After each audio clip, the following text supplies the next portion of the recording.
highest art of warfare is not to fight at all, but to subvert anything of value in the country of your enemy, until such time that the perception of reality of your enemy is screwed up to such an extent that he does not perceive you as an enemy, and that your system, your civilization, and your ambitions look to your enemy as an alternative, if not desirable, then at least feasible. Better red than dead. That's the ultimate purpose, the final stage of subversion, after which you can simply take your enemy without a single shot being fired, if the subversion is successful. This is basically what subversion is. The basics of subversion is being taught to every student of K.G.B school in USSR and to officers of military academies. What subversion is? Basically, it consists of 4 periods, time-wise. The first stage of subversion is the process which is called, basically, demoralization. It says for itself what it is.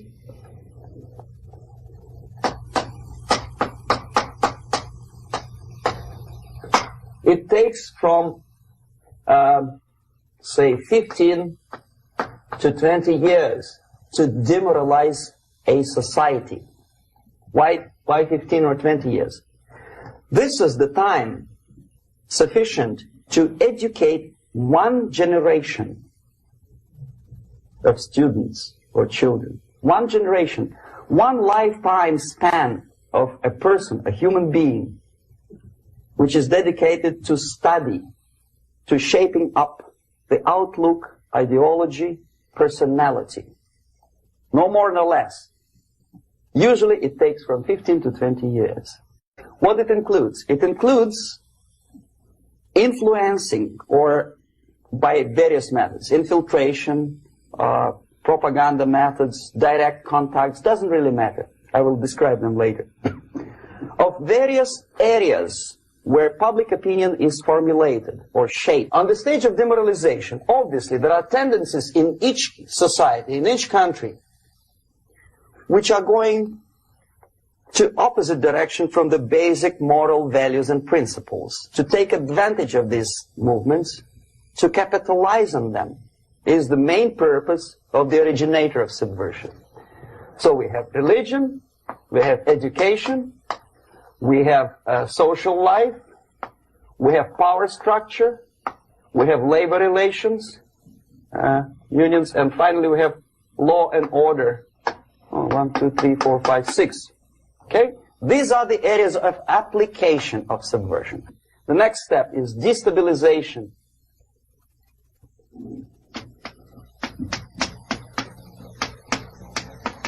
Again, this word says for itself what it is. To destabilize all the relations, all the accepted institutions and organizations in a country of your enemy.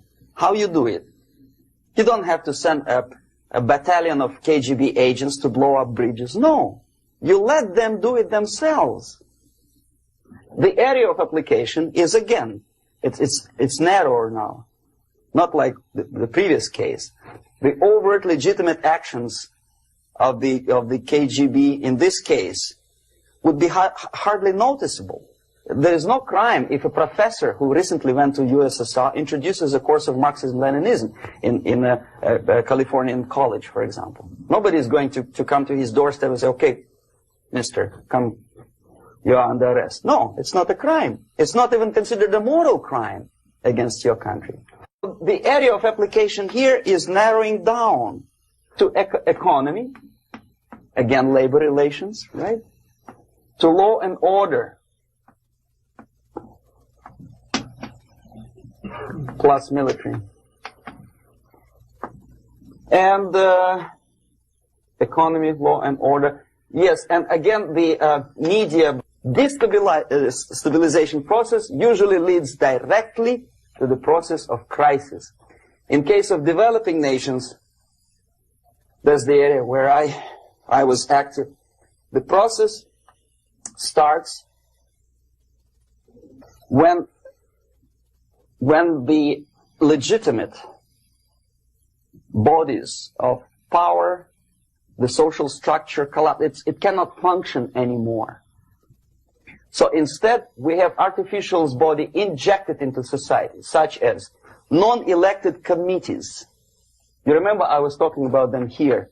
Social workers who are not elected by people, media who are self-appointed rulers of your opinion, some strange groups which claim that they know how to lead society forward. They don't usually. All they care is how to collect donations and sell their own concocted ideology, mixture of religion and ideology. Here, we have all this artificial body claiming power. If the power is denied to them, they take it by force. What kind of revolution? There was no revolution yet, and yet they had the committees.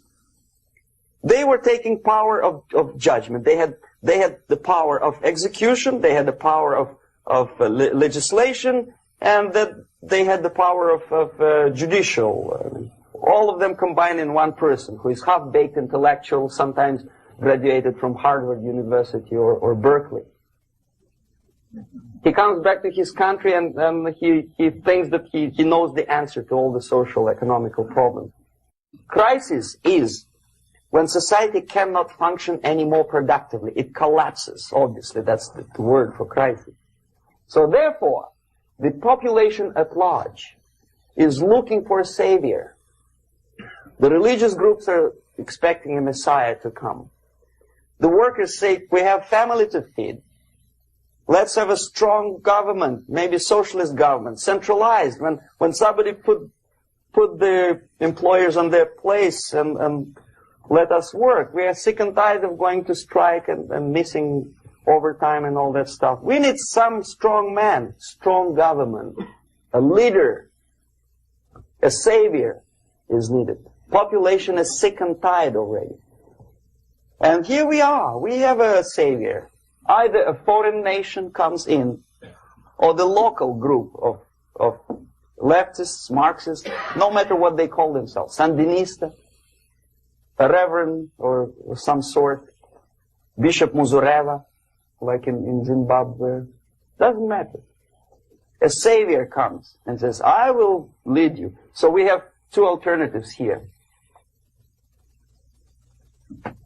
Civil war and invasion. Okay? See how it goes? Civil war, we know what it is. Lebanon is the best example. The civil war, which was artificially implanted in Lebanon by injection of force of PLO, Palestinian Liberation Organization. Invasion we had in many other countries like Afghanistan, name any East European country, it was invaded by the Soviet army. But the result is this. The next stage is normalization. Normalization is a very ironic word, of course. It is borrowed from 1968 situation in Czechoslovakia, when the Soviet propaganda and after them New York Times declared the country is normalized. The tanks moved into Prague, so there's no more Prague Spring, there's no more violence, normalization. At that stage, the self-appointed rulers of the society don't need any revolution anymore. They don't need any radicalism anymore. So this is the reverse from destabilization. Basically, it is stabilizing the country by force. So all the sleepers and activists and social workers and liberals and homosexuals and professors and Marxists and Leninists are being eliminated physically sometimes. They've done their job already. Okay? They are not needed anymore. The new rulers need stability to exploit the nation, to exploit the country, to take advantages of the victory. Okay? So no more revolutionaries, please. And that's exactly what happens in a number of countries. You remember Bangladesh? This is the crisis in which I was instrumental. First they had Mujibur Rahman. In 1971, he was the leader of People's Party, Awami League, with mustache like Stalin. He was in Russia many times. In 5 years, he was shot by his former colleagues, Marxists. He fulfilled his function. In Afghanistan, it happened 3 times.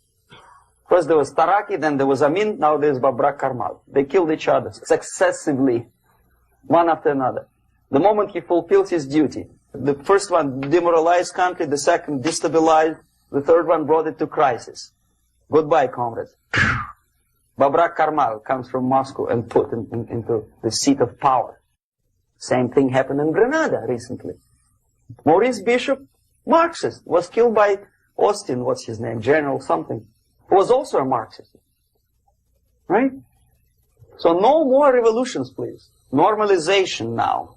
From now on, no more strikes, no more homosexuals, no more women lib, no more kid lib, no more lib, period.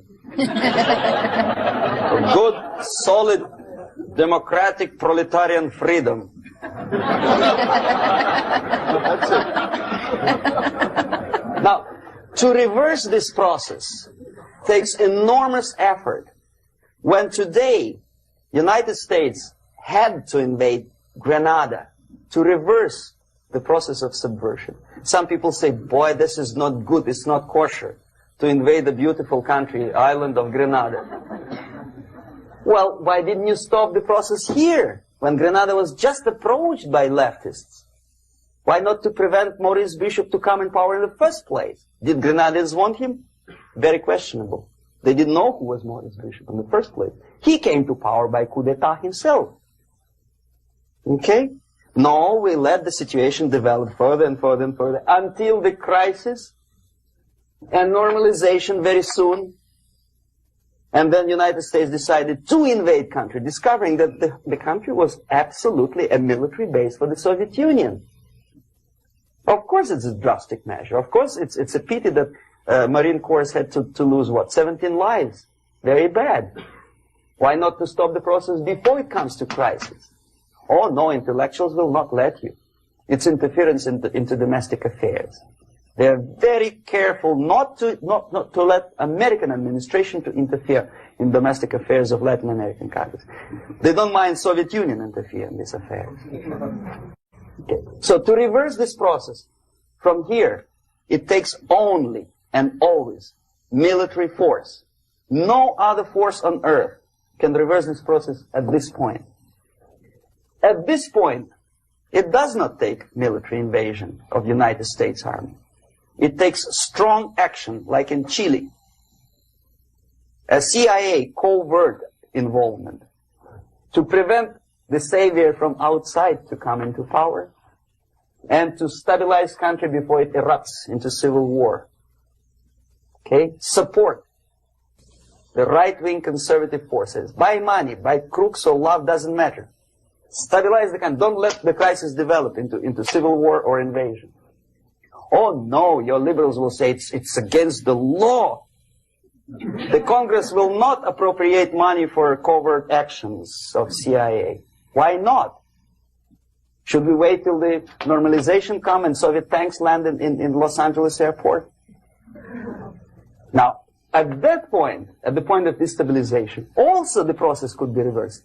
Again, easily than this. No CIA involvement at this point. You know what it takes here?